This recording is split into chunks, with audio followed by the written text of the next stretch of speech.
each day, with each hour, we're getting more details about this program and the extent of what we watched in Operation Midnight Hammer and beyond. We're learning a lot more today about the individuals who flew these B-2 bombers on the 37-hour mission that was carried out by active duty Air Force and Missouri National Guard members. Very proud, all of them and their families and their country. They were male and female aviators who flew these B-2 bombers across the Atlantic Ocean and to these sites in Iran. One of them saying after they had prepared for years and waited, ready for the call from President Trump, that when the day finally came and they got the call after all of this intense training, it felt like it was their Super Bowl, that they had to be so ready. They had a window of, I believe it's 2 minutes, 120 seconds, he said, to hit their target once they have flown all this distance. So just think about the pressure on these individuals and the training that they carried out. So in briefings afterwards, the pilots described that the light from the bombs, once they hit their targets, was so bright that it turned the whole area from night into day. And you're going to see some of these images in a moment. Joint Chiefs of Staff Chairman General Dan Kane giving an unusual amount of detail at the Pentagon today about the development of these GBU-57 bunker busters, sharing the story of two intelligence officials who have literally spent, there's that light. And this is a test. This is a video that they shared. We'll go back to it. That test, here it comes. And you can see how they're lining up the target to get the practice to figure out where this would be dropped. And in this case, on Saturday night, they were dropped right into the ventilation systems of these underground nuclear weapons facilities in Fordo. So these two people, one at first and then another one joined that individual, spent 15 years of their lives preparing for this mission, because they had identified that the Iranians were building this plant at Fordo. They had to figure out what it was made of, what the elements of the geography were around it. And then they had to ask the Department of Defense, you know what, we're going to have to come up with something special. We can't get into this thing with regular munitions. And then they were set to work at the Department of Defense to build this GBU-57 specifically for this attack to be effective. Listen to this. In 2009, a Defense Threat Reduction Agency officer was brought into a vault at an undisclosed location. For more than 15 years, this officer and his teammate lived and breathed this single target, Fordo. He watched the Iranians dig it out. He watched the construction, the weather. They weren't able to discuss this with their family, their wives, their kids, their friends. They realized we did not have a weapon that could adequately strike and kill this target. So they began a journey to work with industry and other tacticians to develop the GBU-57. Makes you pretty proud to be an American when you hear about the incredible dedication of all of these individuals along the chain of this. And joining me now is another one of those individuals, and we're grateful for his service. Retired Air Force Lieutenant General Mark Wetherington joins me now. He has flown the B-2 bomber. He flew more than 2,000 flying hours, including combat missions over Afghanistan. He served as Deputy Commander of the Air Force Global Strike Command. General, wonderful to have you with us. I'm curious, as someone, thank you, who has been in this seat on this B-2 bomber, as you listened to this Pentagon briefing this morning, what were you thinking?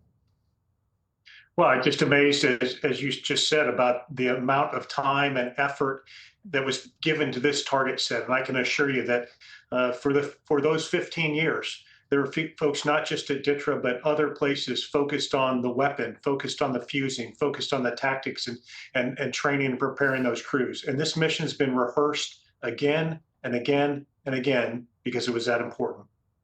You know, in terms of waiting for that moment when you're told, you know, it's time to go, the president has signed off on this mission.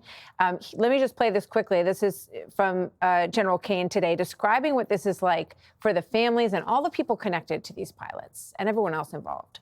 Crews went to work on Friday. They kissed their loved ones goodbye, not knowing when or if they'd be home. Late on Saturday night, their families became aware of what was happening. And on Sunday, when those jets returned from Whiteman, their families were there. flags flying and tears flowing. I have chills literally talking about this. One commander told me this is a moment in the lives of our families that they will never forget. That, my friends, is what America's Joint Force does. Your reaction to that? Well, there's things that you can never share with your family, and when you take this oath, when you decide this is what I'm going to do with my life, it's really about training and preparing the best that you can, and the use of force to achieve America's objectives. We take that very seriously. We want to be expert at what we do and very professional. And there's things we can't share, and there's a lot of stress that comes with that. But proud moment, no doubt, for those crews and those families that now they've been able to execute that, and they did with such grace and such style and such professionalism. We learned that there were men and women aboard these B-2 bombers. You have flown this aircraft. Your reaction to all that? Well, I think, for the crews flying it, it's not about male or female, right? It's about how capable, how prepared, how much attention to detail do they put into their craft. These are expert pilots. They're experienced pilots. They were the right people for the mission. And I'm glad to see that they accomplished it the way they did. Yeah, it's extraordinary. So what is it like to fly one of these aircraft? Well, Martha, I've flown all of our bomber aircraft. I spent a lot of time in the B-1 and I've flown the B-2 as well. Long duration flight can be very challenging. Certainly combat missions can be challenging. There's some excitement, but there's a lot of boredom too. There's fatigue. There's all sorts of stress. But at the end of the day, it's about expertly conducting your craft and doing it to achieve our objectives. And I think we can say definitively, even though the results aren't in, that's what they did. Expert and professionally employed this weapon system to achieve our objectives. When he talked about the 120 seconds, over the target, how narrow that time frame is when it's time to hit the button and release this GBU-57. What do you think? What can you share with us who are just mere mortals who have no idea what that's like? Well, think about that, Martha. These crews flew 18 hours from Missouri to the center of Iran.